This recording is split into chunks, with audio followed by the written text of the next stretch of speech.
Playo has also affirmed that the preferential choice for the poor is a source of extraordinary renewal both for the church and for society. If we can only set ourselves free of our self-centeredness and open our ears to their cry, adding that it is easy to understand why we can also speak theologically of a preferential option on the part of God for the poor. Yan. Minsan yun ni ang kadipisilan tatabi mga katiwala. Ano? Minsan yun ni ang kadipisilan ta. Sabi digdi, if only we can set ourselves free of our self-centeredness. No? Self-centeredness. Sabihin ka pa abaw-abawan niya to. Ano? Igwa na ta igwa, makuapa kan bako niya. Di ba? Di ba? And por dahil kayan, dahil kita nakakabukas kan sa tuyang mga isip, puso. Dahil kita nadadangog sa indang mga hinagrangay, an sa indang mga sabihin ta, lullaby, sabi sa Tagalog, uyayi. Yan. Mga katiwala. Dahil kita nadadangog iyan. Dahilan ta, yung ano yan, self-centered ka eh. Ako sana eh. Diba?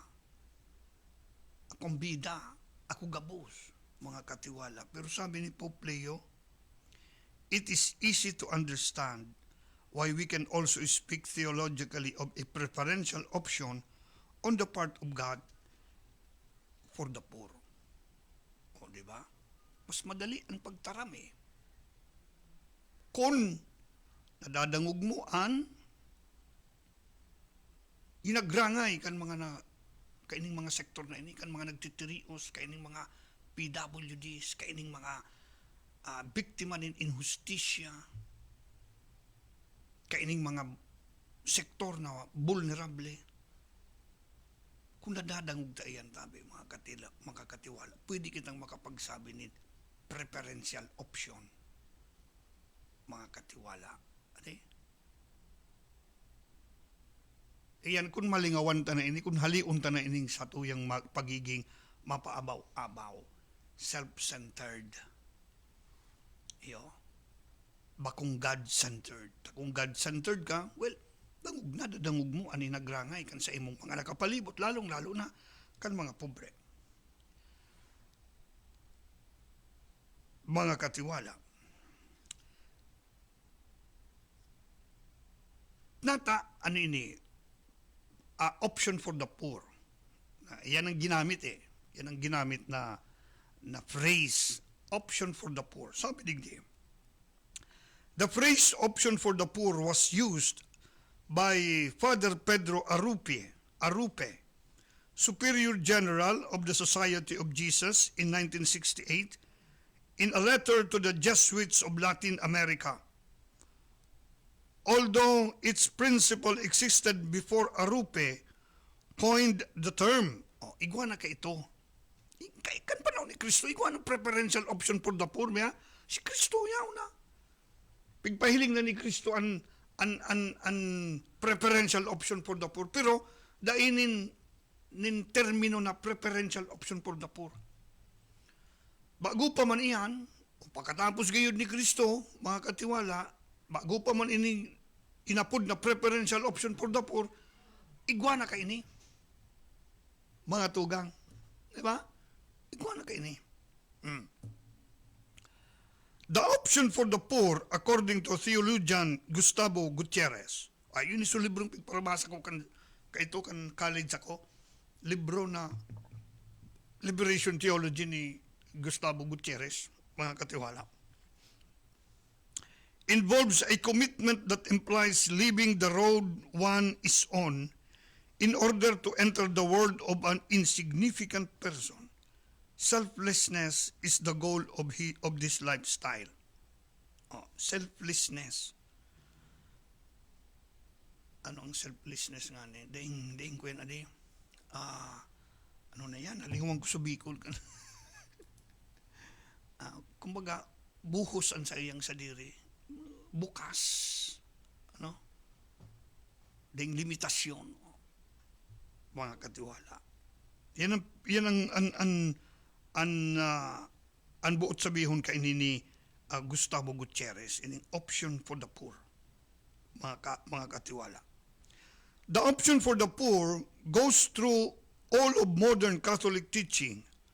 According to theologian Daniel Grudy, the phrase rose to prominence during the 1960s for its connection to liberation theology, along with its simplicity in capturing doctrinal thought in a turbulent period for the Catholic Church. Yeah. Ito paano medyo, siyempre, ang pag-adal baga, iba-iba man ang interpretasyon mo.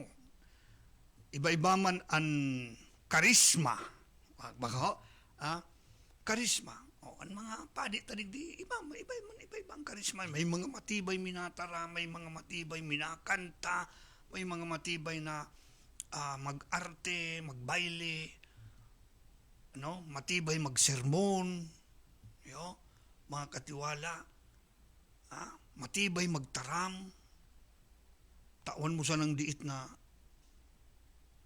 tema, mati na, sabi ko, magsasabi, mati na ngayon yan.